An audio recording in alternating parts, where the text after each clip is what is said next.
What happened to Sonny and Cher? Salvatore Sonny Bono started at Los Angeles-based Specialty Records as a songwriter in the late 50s, responsible for Coco Joe by Don and Dewey, and She Said Yeah for Larry Williams, which was later covered by the Rolling Stones and the Righteous Brothers.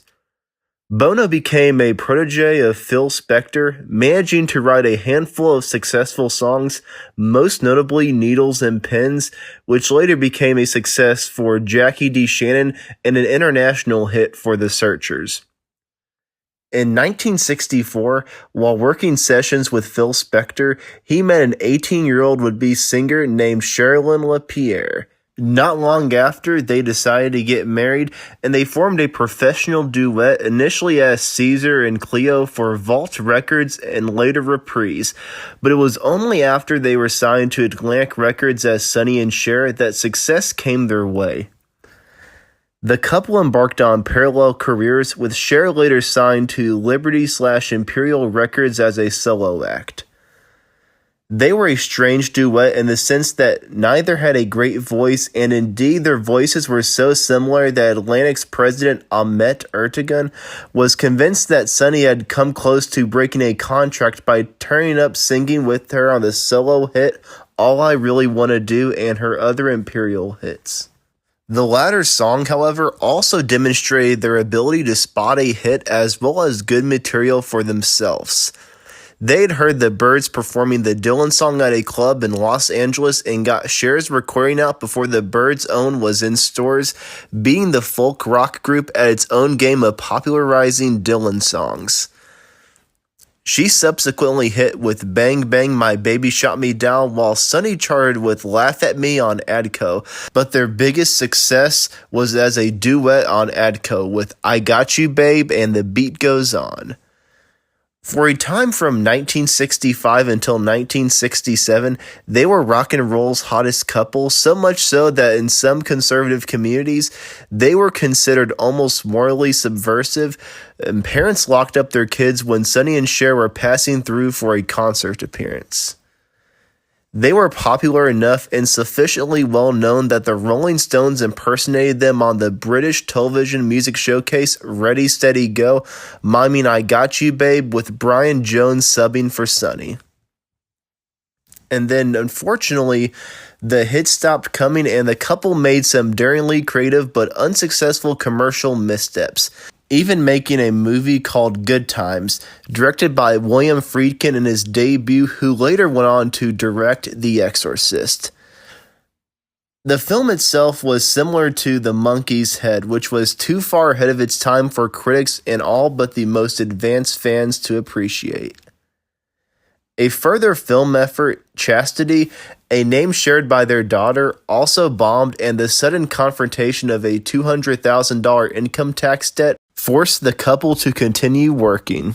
Further, they were unable to record because of a dispute with Atlantic over Sonny's objections to the way that Cher's solo career was being handled. They were playing at supper clubs and Las Vegas nightclubs, opening for people like Pat Boone, when Johnny Musso, a friend of the couple's, was jumping from an executive position at Atlantic to run Decca Records' Cap label subsidiary, and brought the duo with him. At around the same time, their stage act, which had evolved into a kind of with-it domestic comedy routine nearly as prominent as the music, with the tall, wry-witted Cher cutting up on the seemingly dim-witted Sonny, was spotted by Fred Silverman, who was then the head of programming for CBS. They ended up with a summer replacement tryout show that did so well that Sonny and Cher was given a regular spot in the CBS lineup in 1972.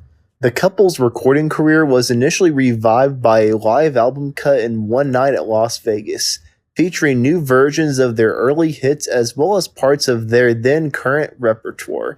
The album eventually went gold.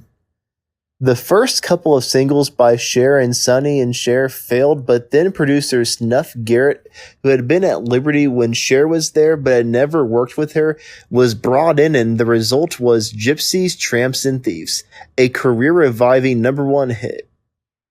After that, The Way of Love, All I Ever Need Is You, A Cowboy's Work Is Never Done, Half Breed, and Dark Lady kept either Cher or the couple in the top 10 at various times through 1974.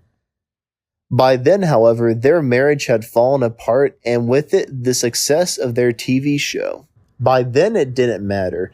They were pop culture icons, though Bono became the butt of many jokes when Cher eclipsed him with her acting career in movies like Silkwood and Mask.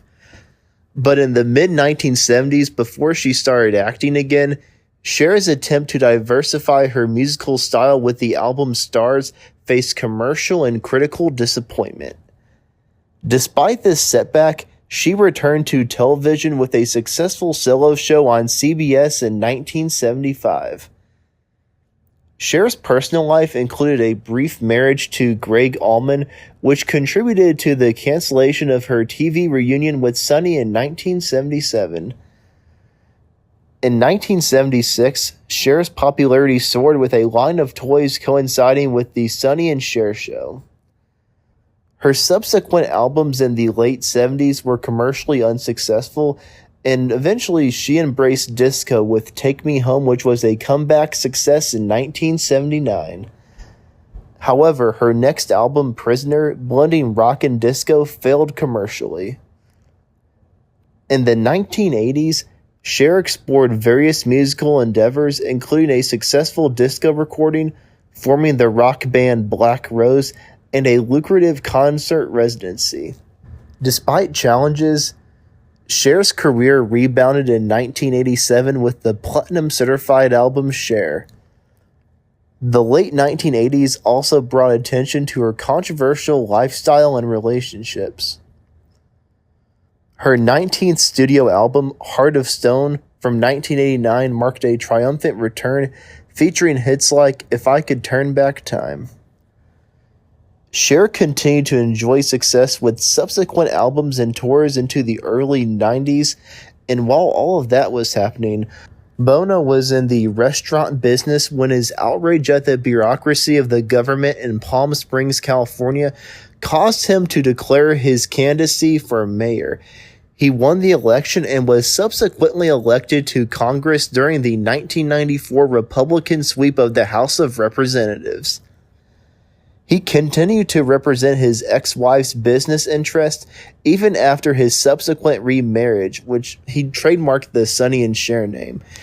He was beginning to make a mark as a conservative Republican member of the California House delegation when he died in a skiing accident in 1998.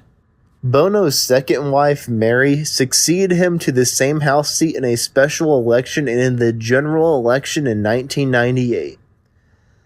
Bono's death, occurring shortly after Michael Kennedy's similar accident, deeply impacted Cher. She delivered a tearful eulogy at his funeral, and in 1998, she released the album Believe, which was influenced by Bono's death and became a massive success in 1998.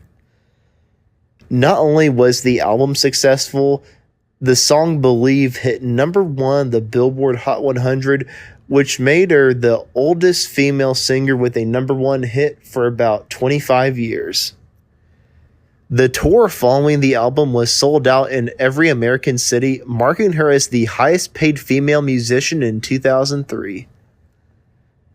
Her career continued with successful ventures including a farewell tour, a Vegas residency, and diverse projects like a perfume line. In recent years, she collaborated with Wu-Tang Clan, starred in Mamma Mia, Here We Go Again, and released albums like Dancing Queen. And as recent as 2023, she had a hit on the Billboard Hot 100 with the new Christmas song called DJ Play a Christmas Song. With that record, she achieved a record with a Billboard number 1 song in each decade from the 1960s to the 2020s. And that's what happened to Sonny and Cher. Thank you for watching. Like and subscribe if you haven't already. Give me some facts about them that I failed to mention, and let me know who I should do next on the channel. Thanks again for watching. I'll see you in the next video.